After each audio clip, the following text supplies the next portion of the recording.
Give me my hat back, man.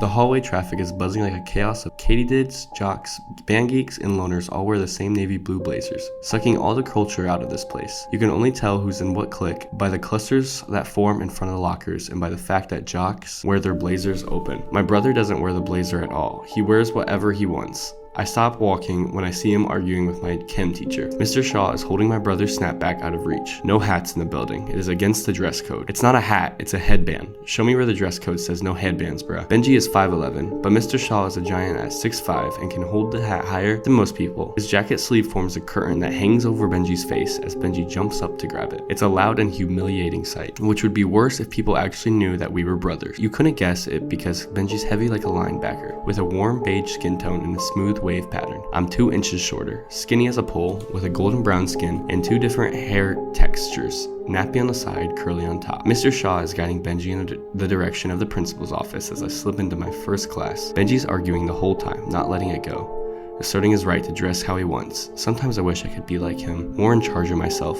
Instead, I'm silent all the time. When mom used to ask me what I learned in school, I couldn't tell her. I still couldn't, because it's hard to pay attention when you live in hiding at the back of the classroom. Dead world appears around me like a subaquatic wasteland of lost matter. Failed tests, rusty trophies, dismembered trumpets, and ripped baseballs. Lost memories floating through the walls, over everybody's heads, and out the other side. The phantoms blur together in a drone of chaos I've trained myself to ignore. The guy in the tweed vest who breaks the school chair over another dude's neck in chemistry. The awkward moment in econ when a car crashes through the wall and just sits there with phantom bricks like a visual static on its windshield, obscuring the bloody person inside. The lights blink so bright they block the board. I wanted classes only on the second floor to avoid proximity to roads, and the third floor is too high, because the ghosts up there jump out of windows.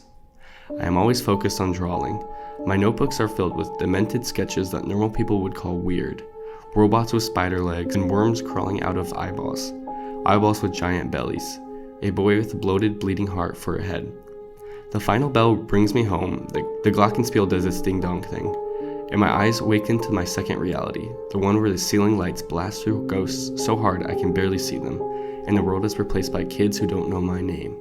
I live in Atlanta, but not really. Clark City is too far out for the train to come, unless it's one of those freight trains crawling. There is no crosswalk to my subdivision, so I jaywalk when the timing feels right, making it across the street just in time for a car to rip through the fog behind me, thrashing my back with cool air. Blue lights flash in the distance up the curve to my house. There's caution tape stretched across the driveway. The police are talking to my neighbors, the Moonies, I think. Their home is a plantation-style thing, with a wraparound fence dripping with fake cobwebs for Halloween. Also, fake graves in the lawn. The middle-aged couple in navy blue suits are lonely. They hug each other in the driveway. Her head is in his neck, and he's staring into space. A field of indigo light curls off their heads, forming a smoky field with chunks of matter like planet waste. Ice and dust and tiny rocks all melting into a living thing. A pair of ghouls hovers over them, dipping their emaciated gray heads down to suck the smoke through their spiky teeth, slit nostrils, and eyeless eyes. Their business is none of mine. I kept pushing to my house. There's a ringing from somewhere. No. Screaming? Screaming and begging. Wait, stop, wait. Must be coming from behind an open window or dead world. I hear voices from the second world. I like the voices that called out to warn Stephen. A javelin was on its way to kill him. These voices are always in distress. Sometimes they warn, sometimes they plead. I'm cold suddenly. Summer always ends late down here, but it's officially over now, and the wind is not warm anymore. A gust of it blasts my beanie off my head, and I spin to catch it, finding myself face to face with a rib cage like a giant rotisserie chicken stripped out of meat. No nipples, a stretched long neck, and a giant head, alien-shaped, with gaping holes in the place of eyes. The ghoul obscures everything behind it, but if I reached out to touch it, my hand would fade through its body. They're not real. I turned and it follows me, like a zombie hobbling after its meal. Then I'm running up my driveway, suddenly unconvinced that it can't actually touch me. I know what I've read about the creatures and what mentor, Miss Josette, has taught me. They can't hurt you because they can't touch you. I slog up to my room and the house begins to feel heavy and too silent around me, like someone is here, something will jump out.